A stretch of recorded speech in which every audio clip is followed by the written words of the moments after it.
السلام علیکم ورحمۃ اللہ وبرکاتہ۔ معزز ناظرین، مصیبت کے وقت کی دعا۔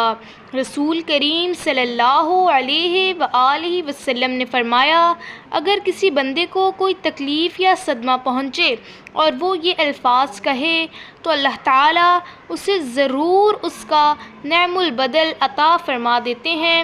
وہ الفاظ یہ ہیں: بسم اللہ الرحمن الرحیم، انا للہ وانا الیہ راجعون، اللہم اجرنی فی مصیبتی واخلف لی خیرا منہا۔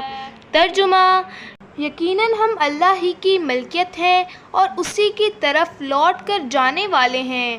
اے اللہ، مجھے میرے اس صدمے یا تکلیف کا اجر دے اور بدلے میں مجھے اس سے زیادہ بہتر دے۔